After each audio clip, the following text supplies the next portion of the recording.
Train to Busan filled with zombies. Finally arrived in romantic France. ISA is ready to go home, but horrified to find chaos on the train. Zombies also appear on the platform. ISA retreats in fear. Quickly runs out of the subway station, arrives on the street and sees a person lying on the ground. Approaches, intending to check on them. But as she looks up, the person has turned into a zombie, staggers towards her.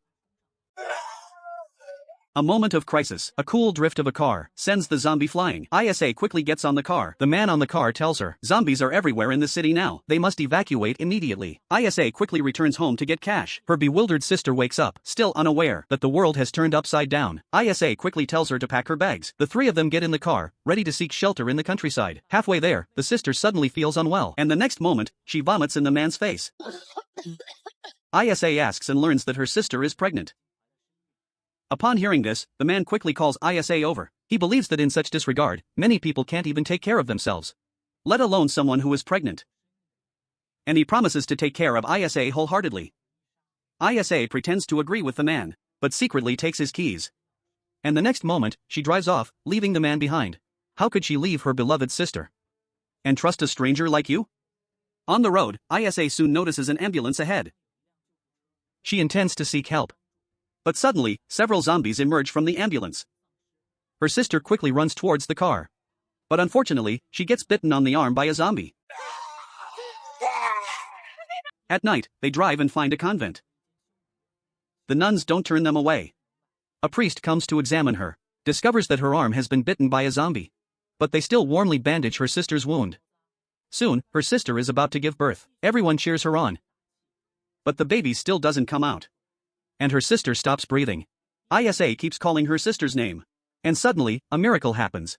Her sister's fingers move. And the next moment, she opens her eyes, now a mutant. The nun brings bandages and quickly ties up her sister.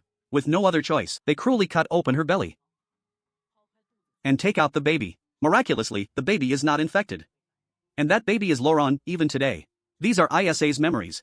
The group sits on a carriage, reminiscing as they travel. Suddenly, the horse refuses to move, seems to sense danger ahead. Sure enough, a group of zombies emerges. The man comes up with an idea. He unties the horse. With a loud noise, the horse gets scared and charges towards the group of zombies. This is indeed a good solution.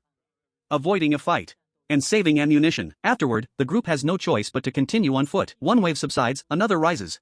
Suddenly, an arrow shoots through the forest. The group quickly prepares for battle. They see a masked person fleeing through the woods. The man chases after them alone. But little did he know.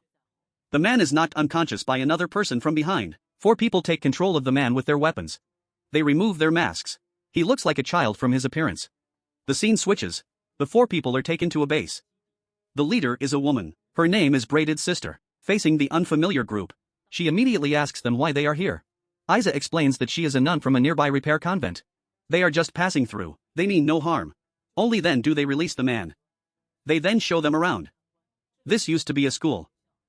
The children study and live here. They are warmly welcomed in the evening.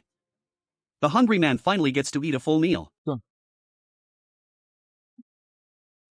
After dinner, they bring the man into a room. All the children gather and sit together. The man finds a seat and sits down.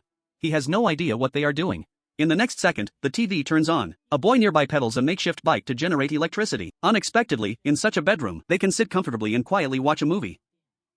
Then Braided Sister takes the man to another room. There lies an old man on the bed. Braided Sister says he is the principal. He has taken in all the children, teaching them and providing for them. To them, the principal is like a mother to all the children. Now he is critically ill, but someone previously stole the school's medicine, and some supplies, as well as the horses. Upon hearing this, the man and Braided Sister decide to reclaim the supplies. I apologize for the oversight and appreciate your understanding. The 2 of them arrive at a castle. Upon entering, they discover that the tunnels below are filled with zombies. If they accidentally fall down, one can imagine how tragic the outcome would be. With their agile skills, the man successfully jumps inside, arriving in a room. Indeed, there are many potions inside. Just then, sounds come from the basement. The man goes downstairs. It turns out to be a child. It seems that he was locked up here. At this moment, someone starts shooting at them. The man runs out of the basement. Silently, he sneaks up behind the person. In an instant, he takes control of the opponent. He seizes the weapon. Upon seeing that the man is American, the person becomes extremely excited. The child pulls out a weapon and tries to kill him, but the man stops him. They tie the man to the back of the carriage, preparing to take him back. After taking just a few steps, a gas canister falls into the zombie pit. Just as the man is fixing the vehicle, the man rushes over to grab the weapon. In the struggle, both of them fall into the zombie pit. The man easily takes care of the surrounding zombies. But the other man isn't as lucky. He is suspended in the air, becoming a meal for the zombies. The man wants to save him, but there are just too many zombies. Cleverly, he spots a fallen gas canister.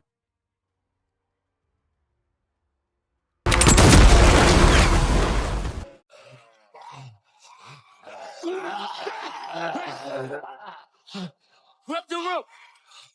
Luckily, in this critical moment, Braided's sister throws down a rope. Using the horses, they successfully pull the man up. They then safely return with the supplies. But bad news still arrives. Arriving in the room, the principal has passed away. They held a grand funeral for him, feeling helpless. Finally, the man and Braided's sister got back on the carriage and set off. What dangers will they encounter next? Stay tuned for more excitement this summer.